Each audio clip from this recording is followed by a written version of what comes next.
everybody, welcome back to the Chaotic Little Book Corner. Today is my mid-month reading wrap-up, and I'm going to dive right in. I now have a reading journal. This is going to help me keep my thoughts together, so this is going to go in order of how they are listed in the book. So bear with me. So one of the first books that I finished this year, I had started back in December, and I finished it this beginning of this year, and this is Sense and Sensibility by Jane Austen. Can we talk Colonel Brandon for a second? I am sorry. Like, I love Darcy. I love Mr. Bennet. I love, I love Mr. Knightley. Love them.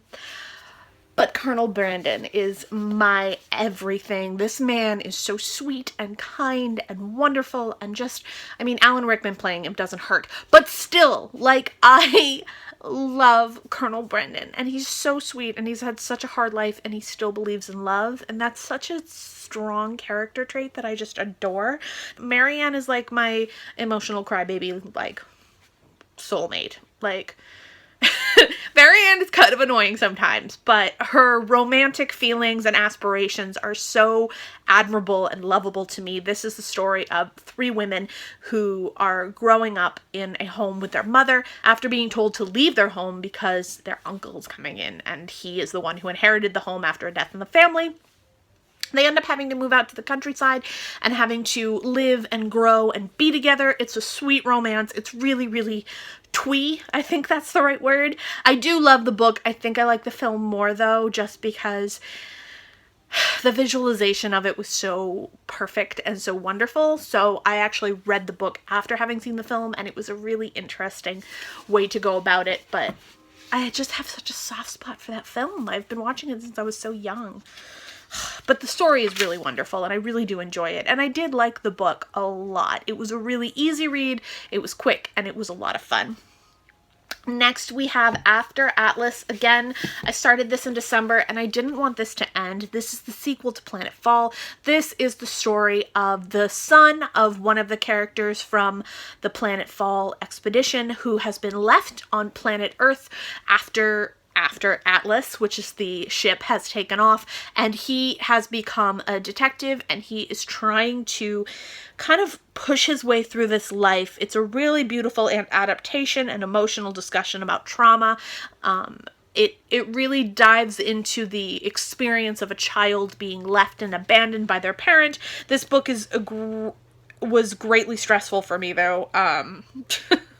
It made me feel so much pain for this child, and it just made me feel so I felt gut-wrenched because I wanted so badly to fix this little kid's, well, he's not a little kid anymore, he's an adult, but I felt like I wanted to hug the child that he used to be when he was abandoned and just take care of him. And you do get to experience more, as there is a documentary coming up which is to commemorate the launching of Atlas and what has happened now since on Earth. They are about to open a time capsule, which those who left on Atlas left for those on Earth, that is supposed to help them, and all of these different press people are trying to hound this boy or this man to try and talk to him about his experience after Atlas, and also trying to talk to him about what he thinks might be in the capsule, and he's not having it. It's a really, really interesting sci-fi fantasy world as well. Oh no! I dropped it. Where was I? Oh, the sci-fi world was really, really well done. It was really well executed. There was a lot of AI intelligence, and whether or not that is almost human, really, really good stuff. I enjoyed it immensely. The Investigator. So I was sent this by Glasglove Publishing, and I was sent this for review. They reached out to me and asked me if I wanted to review it. Now, I was excited to do so, but I didn't know exactly how excited I would be by the end, because, oh my goodness, let me just tell you. So I spent my New Year's Eve into New Year's Day reading this. So I started around 9 p.m. on New Year's Eve, and I read straight through till about 4 a.m. on New Year's Day, and I finished the whole thing in a matter of 3 sittings of that night. It was only 300 pages. It was a pretty easy read. It's a film noir story. It's in the Soviet Ukraine. An ex-military police officer is now a police officer for the post-war Soviet Union in 1950 Stalin reigned era. His self-hatred and the intrigue and the fear of the unfair police mentalities, his story gave this historical information. It was really, really informative and wonderful and different, and it was so deep and so wonderful, and it was so much more of a survival kind of story. It gave me so much knowledge about the culture at the time and the experience of a person who may not have been ideally living the life that they wanted, but they were living in it a way to survive. It was really, really fabulous. I loved this, and I highly recommend it.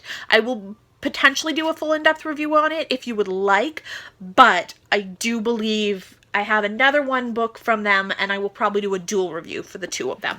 So, absolute, like, must. And again, it was from Glasgow Publishing. So good. So good. Then, oh good, I did read some nonfiction this month. I was nervous. Then I read Devil in White by Erik Larson, and this is decent.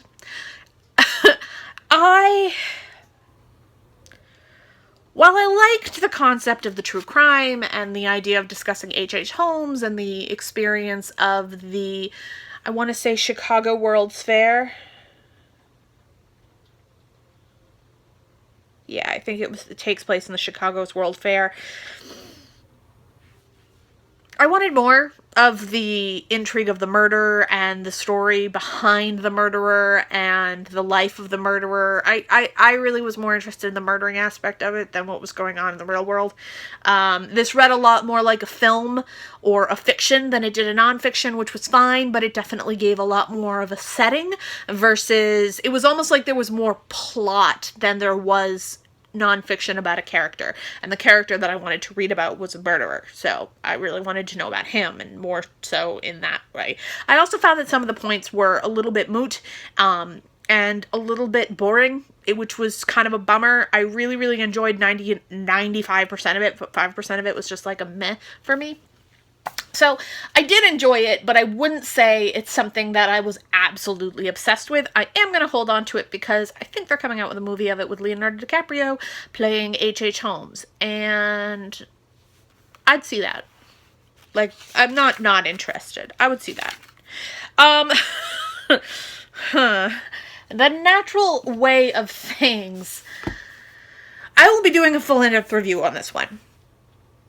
For a couple of reasons. One, I was sent it for review by WrapUp Publishing, and 2, this caused a lot of feeling. Like, a lot.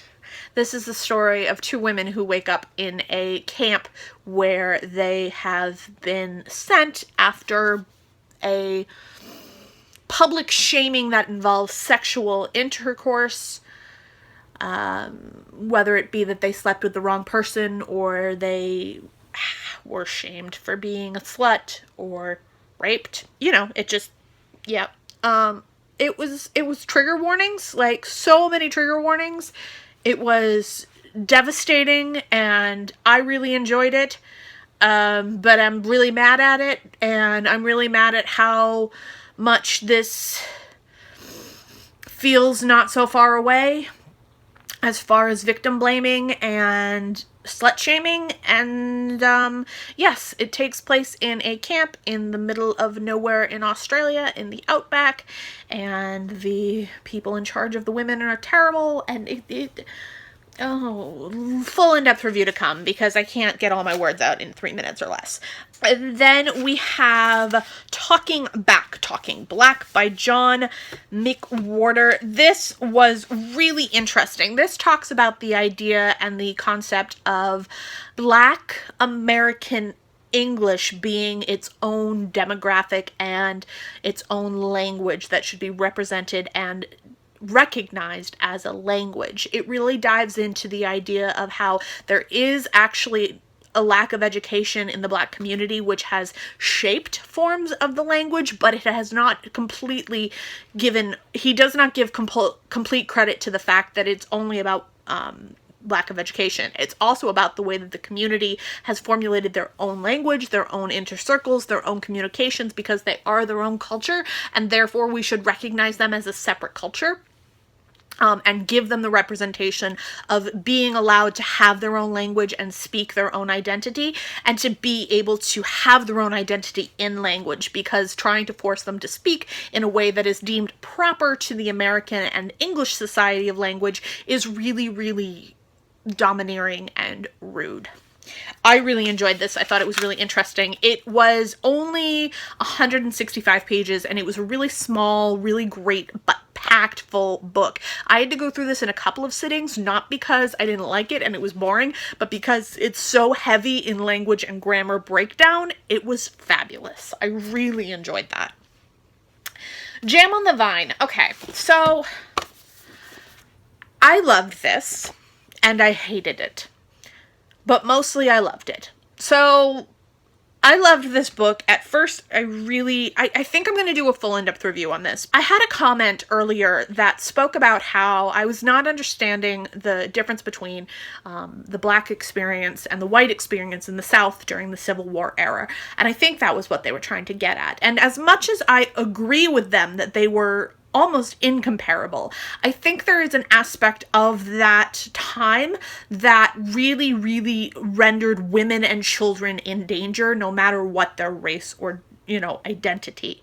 I think that in a time of war, the female gender in any time period can sometimes be more so in danger than the male in some formats. I'm not saying that the female gender is a weaker sex.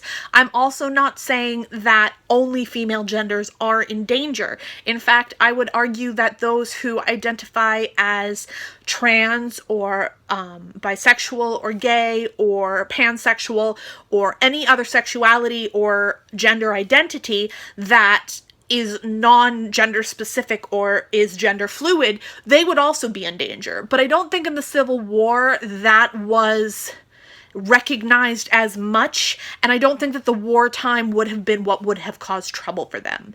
I do believe that the Black community was beyond treated awfully. I think there is no excuse for the way that they were treated by civilization and by the people of America. I really don't believe that it is fair for me to base it simply, though, on race, because if you are to discuss the idea of slavery, I can almost guarantee you that there are white slaves in terms of sex trade or sex slavery. There are women in other cultures that are white that have been slaves in the past to a person as if they were servants and not paid well enough to function. There is a mental illness factor as well, where women who are deemed, unfit to function in society are deemed hysterical and therefore mentally unstable. And I think that would have been an issue as well. Again, I am not arguing that the women are in any way, shape, or form in a worse place than a slave woman would be. I am just saying that the women would definitely have trouble and struggle and be in certain situations. However, this is the story of a young girl who lives in a home that used to be run by slave owners, but the family ended up sticking around to become servants to their old slave owners and have now lived on this piece of land that they were given after the Civil War to live on and farm and to make their own. This girl comes into her life right after the Civil War, during the time when the Blacks were still very much persecuted and damaged and in danger of just walking down the street. The laws and the rules were horrific and terrible, and people were being damaged and murdered for no reason other than being Black.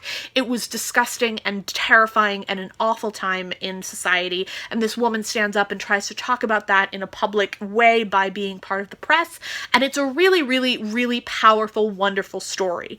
I will go more into depth in it on a fuller in-depth review and video, so please bear with me, but do know that I never am trying to under-rationalize or underplay what the women and men of the Black community have gone through as far as slavery goes. I am just you know, I'm just trying to start a conversation, and I'm also may have voiced my opinion and it may have come out wrong, and if that is the case, I do apologize. Okay, so Louise Amended. This was a memoir written by Louise Krug, and I was sent this for review by Black Balloon Publishing, who also sent me Little Boy Fat Man. And I wish that I loved this. The premise was brilliant. The ideas were there. It's a memoir, so it's true. But I couldn't get past the fact that I was jumping from first to third person almost every other paragraph.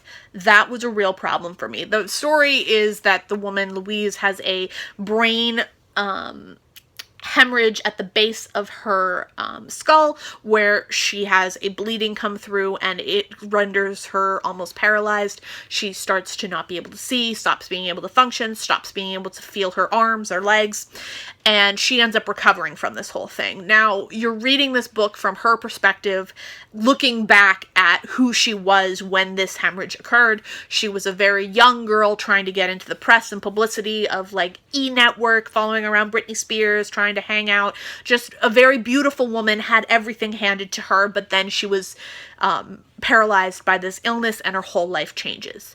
I really, really wanted to love this because I thought it had such power and such a deep story and such deep meaning, but unfortunately it fell short as soon as the